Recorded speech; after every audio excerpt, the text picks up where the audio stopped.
Good morning, world. Ooh, we're gonna actually get sunshine today. Yay.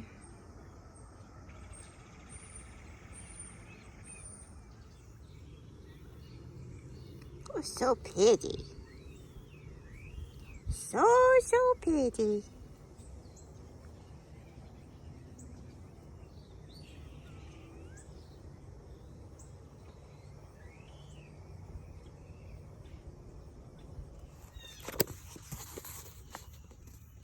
Oh, guy, I like this one.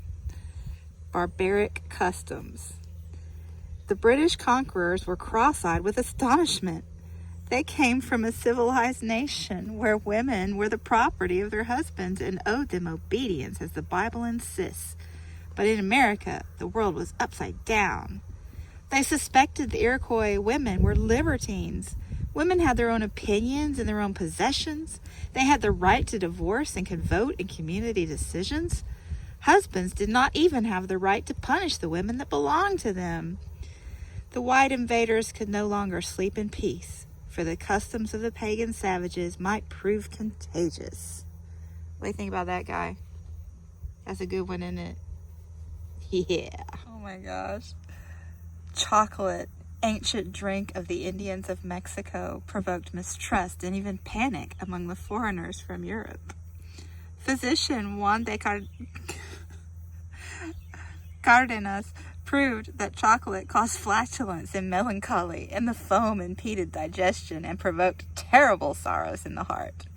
It was also suspected of abetting sin. Bishop Bernardo de Salazar excommunicated the ladies who drank chocolate during Mass. They did not give up the vice.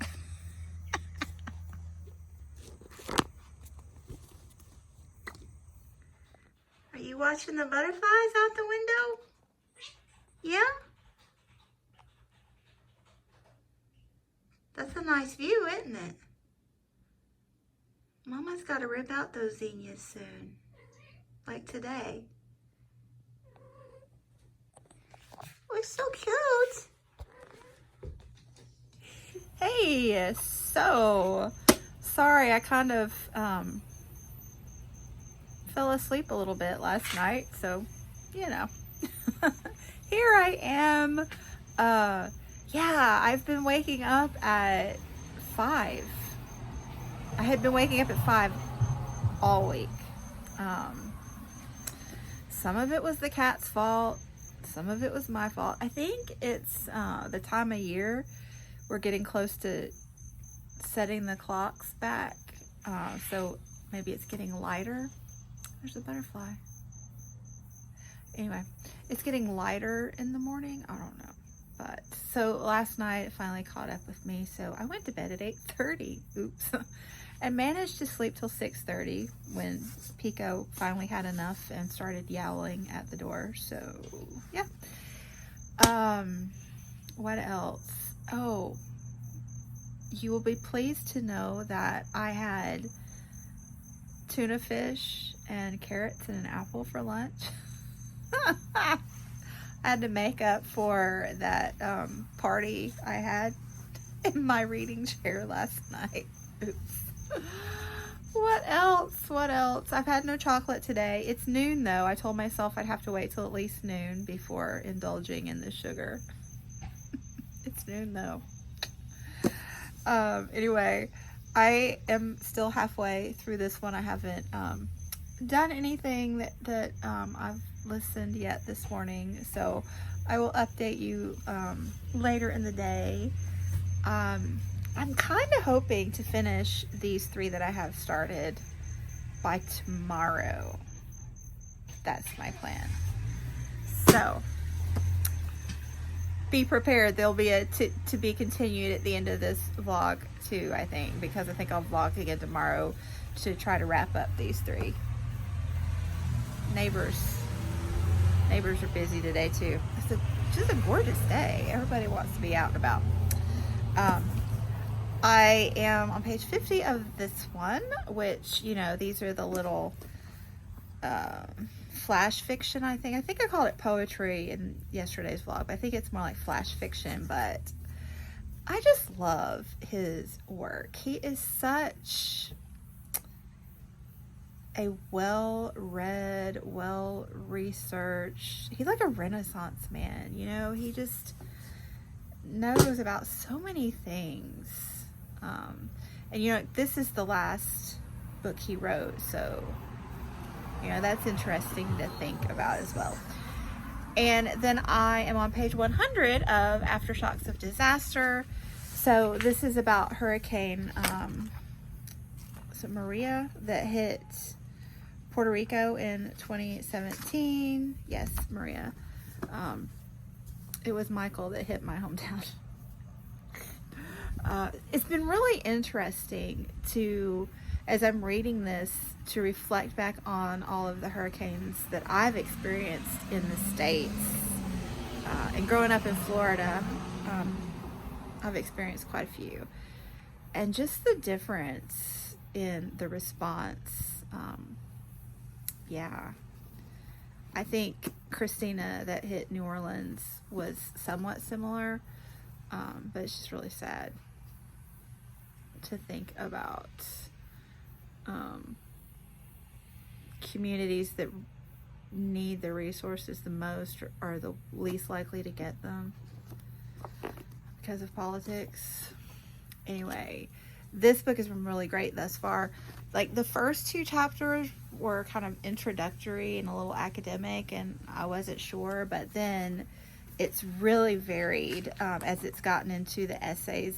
It's a collection of works, so there are essays, diaries, news reports, plays, poems. It's just really awesome variety. So the 2 that have stood out to me so far have been the play, and there's pictures too, you know, I like those. So this play was really kind of enlightening. It was kind of a snapshot of the whole hurricane, the impact. So, you know, a brief glimpse at the financial issues prior to the hurricane hitting, and then the hurricane itself, and then the recovery efforts. So that was great. And then the next one right after that was a news reporter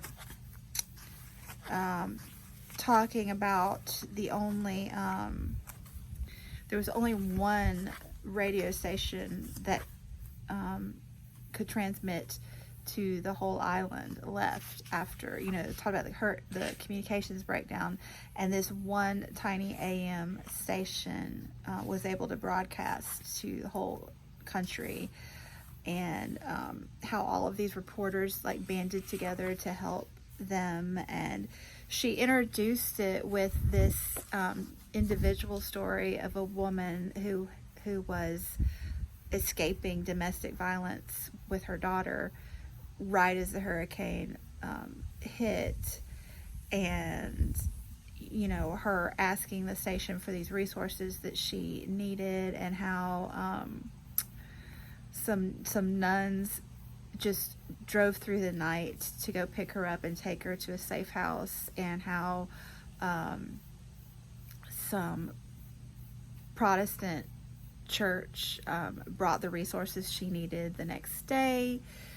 And you know, later in that essay, she talks about how the communities have had to come together because the government wasn't there for them, and it was just very inspiring. I mean, I totally teared up.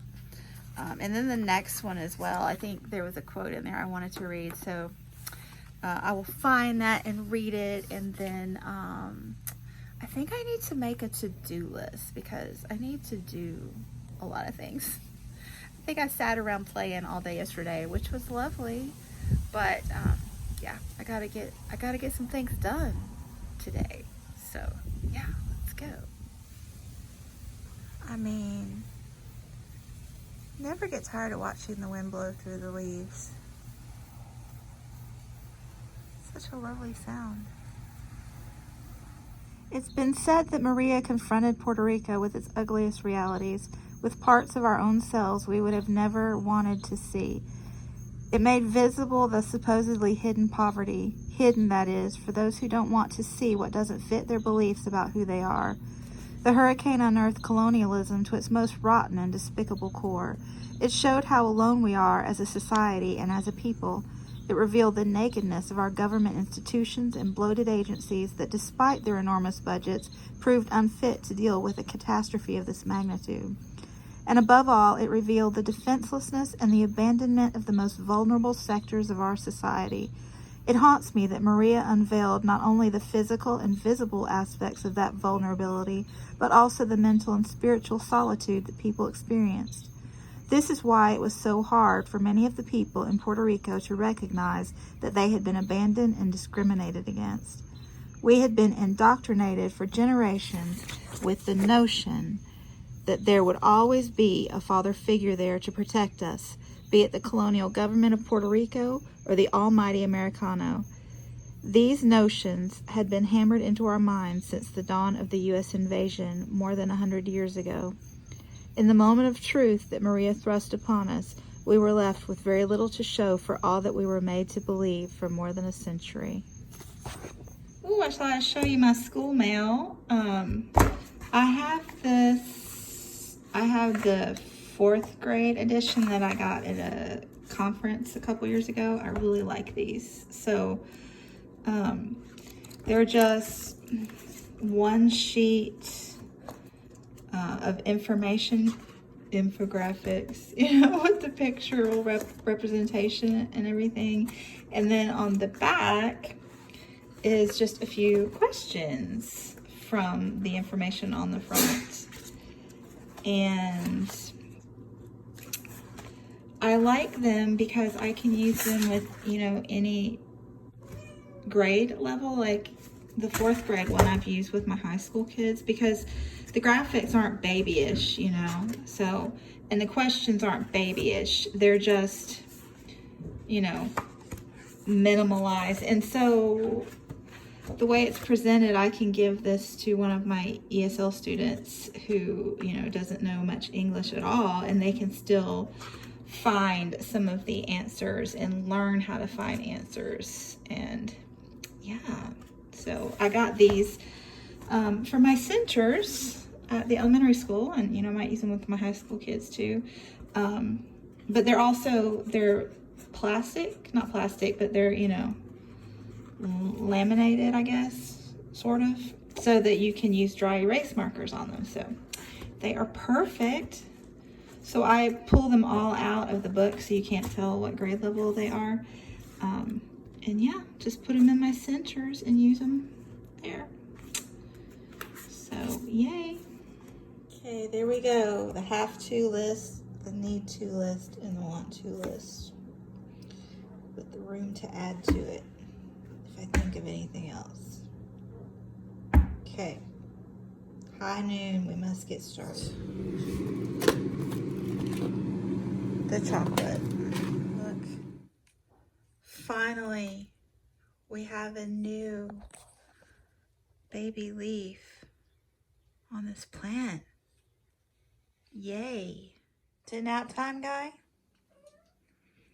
No, I'm gonna go mow. You're gonna have to deal with your problems yourself. Why don't you take a nap with Guy? It's a good idea. Good job.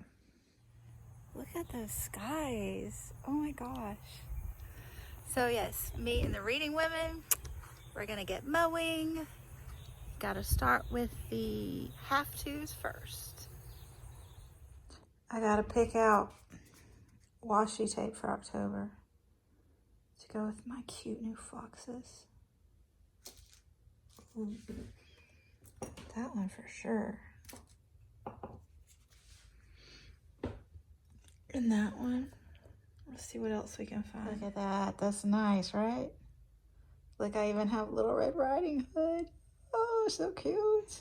Before I can do the laundry, I gotta get all the hitchhikers off of my pants and shoes and socks. fun times. Is this exciting, Boo Baby? Are you enjoying this? You're gonna get these beggar weeds all over yourself now. And then I'm gonna have to pick them off twice. This isn't your best idea, Boo. You guys, I was making fun of Boo, and look. I don't even know how I did that, but I'm frustrated. Oh, guy, look at the moon. So pretty. Hey, so I just finished week 8 of Couch to 5K. So I ran 2 miles tonight without stopping. Go me. This is my second round of Couch to 5K. So I have 1 week left in this round. So I'm almost there. I'm using the blue app this time. It's got a 5K on it, but this one costs $2.99, but I like it because it records your mileage as you're running. So the first one I used was free and it didn't do that. So I don't know like how many miles I was able to run on each session from the first round, but I think I'm going faster now. I feel like I am. Anyway, I haven't gotten much reading done this afternoon because I was trying to knock out my to-do list, but I am making progress in The Air You Breathe because I was listening to it while running and mowing. So I am at like, I think almost 70%, but 150 pages left. So we'll definitely be able to finish this one tomorrow. Still loving it. I don't really want to say anything else about it because, you know, spoilers, we're in spoiler territory. And I haven't read anything else in here. I'm gonna read like 50 more pages tonight, and that will put me at the 150 page mark in here for tomorrow. And I think I can do that because you know, the flash fiction stories go quickly. So there's that. So this one is the one I really need to make some progress on this evening. I have a little over 200 pages left, so and you know, it's not, you know, there's a lot of pictures in this one, and a lot of the essays have endnotes, so there's a lot of pictures in that section.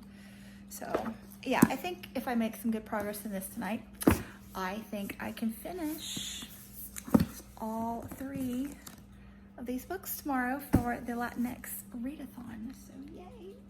Okay, I'm gonna check off my to-do list, and I think, you know, get in my pajamas and get some reading done. And why, you ask, do I have my to-do list on random pieces of paper when I have a perfectly nice bullet journal to contain them? Yeah, I'm asking myself the same question.